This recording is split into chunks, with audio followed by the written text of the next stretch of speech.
It's Tuesday, still Tuesday.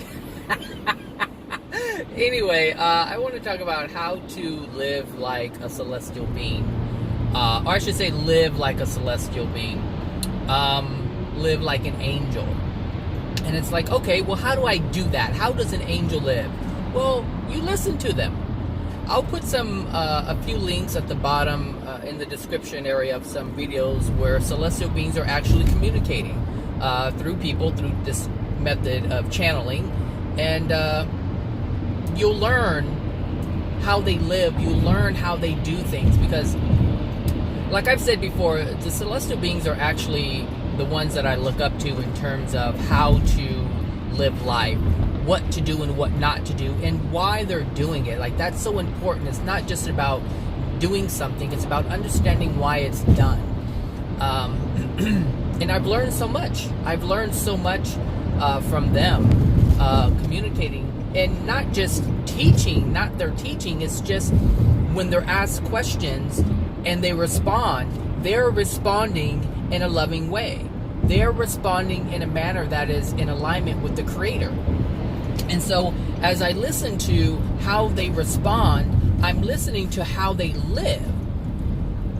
And so, like, a couple of things that come to mind is how they operate in the spirit world with people who are unloving. They don't bother people who are unloving. What they do is they offer assistance, and when the person rejects the assistance, they leave them alone. This is how I have come to learn to leave people alone. It's not because anybody else has told me. It's because I'm watching them. I should say they're leading by example, and I'm learning by their example. I'm not just listening to words. This is why when it comes to divine truth teachings or AJ or any teachings, I look at how they live. I don't just listen to what they say, because a lot of people will say things, but they don't live by the words that they're speaking. They're not, I guess, walking their talk. So when it comes to celestial beings, I look how they operate in terms of the spirit world. And so here we know that some of you know that there are in the lower level of the first dimension, it's called the hells. And this is where a lot of pain and suffering happens. A lot of pain, a lot of suffering, a lot of rape, stealing, all these types of things that you would find in the most degraded areas on the planet happen in the spirit world. And I look at celestial beings, because celestial beings live in the 8th dimension and above, but they don't mess around with the 5 and the 4s and the 3s and the 2s and the 1s unless assistance is asked for. So if someone says, hey, I need help, a celestial being will come down and help. But because they asked for it, they desired it, they had a feeling for it, and the celestial being comes down. So this is why I don't mess with people anymore. I don't try to say, hey, this is the way to have a better life. This is the way to do it. This is the way to do it. I don't try to force it upon another, because it's unloving to do that. I have to understand that the celestial being is also, the celestial being is recognizing the free will of other souls. And so I have to recognize the free will of other souls, because it's the loving thing to do, not because I have to, but because I'm learning. Just like a child learns from its parents, a child learns by example, not by what you tell the child.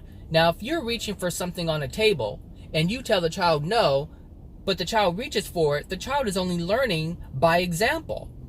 And so I'm learning by example. And so I listen to these celestial beings. I listen to what they say. I listen to why they're saying it. I try to get in between the lines, to look at it even deeper on a more spiritual level, on a more truth-based level.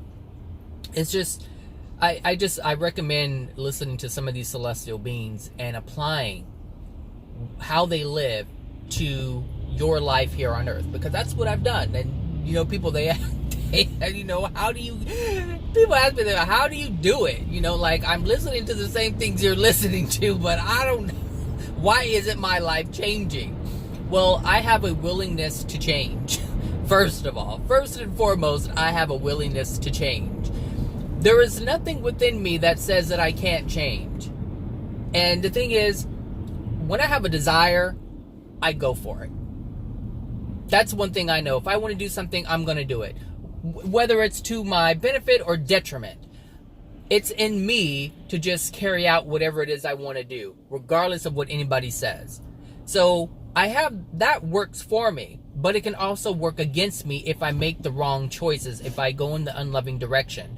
But because I understand what love is, because I understand what unloving is, I'm able to make the decision in a direction that is in accordance or in harmony with love. And this is how I've been able to progress. This is how I've been able to change my life. This is how I've been able to create peace and harmony within my life. This is how I've become this is how I become the person I am today. And the person I am today, I will pick over any aspect of my past any day, because of the transformation that has happened within my soul. And I can feel it, and I can see it in my exterior. I don't get people who bother me. I don't get people to do things to me to take advantage of me. Those days are long gone. Well, I don't want to say long gone, but I haven't seen them in a while. The lessons that I get are the lessons that I create for myself. Things that I do, I get messages, I get lessons, I get things brought to my attention based on my decisions that I make. It's not so much other people imposing themselves upon me. I've learned that part already. So the universe doesn't have to bring me messages in that way. So what happens is my pain and suffering is self-created because of the things that I'm not seeing or refuse to see, not able to see. Something happens within me. It's really not involving other people, and I don't really know how to explain that right now. But maybe in the future I'll be able to articulate it a lot better. But in this moment I can't do it. So, but anyway, yeah, my recommendation is to look at the celestial beings. Look at how they listen to because people ask them, why don't you just come down and help? Because they have the ability to do it.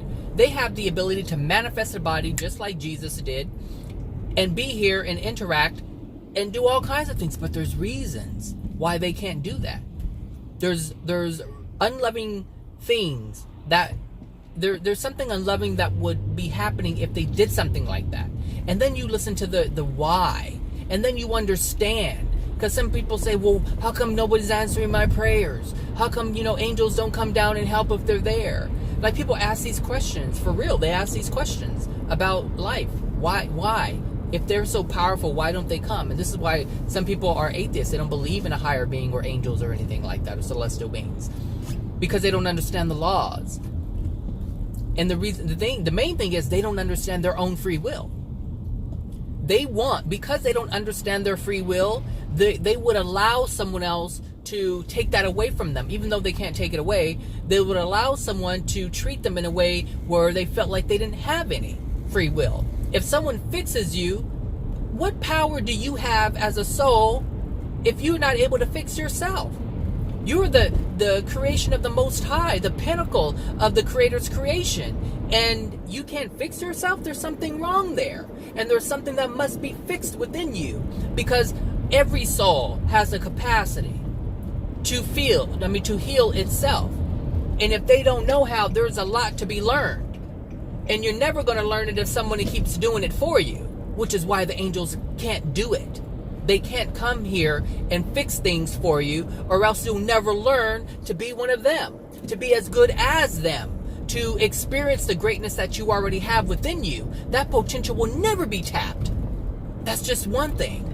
But anyway, my 10 minutes is up, so I'll put some links at the bottom so you can look at them. I think they're fascinating. It's been a while since I listened to them, so I probably need a refresher. To keep on track, because things that we still hold within our soul that are degraded things, they keep us from moving forward. All right, everybody, my 10 minutes is up. Have a great Tuesday, and I'll talk to you guys later. Bye now.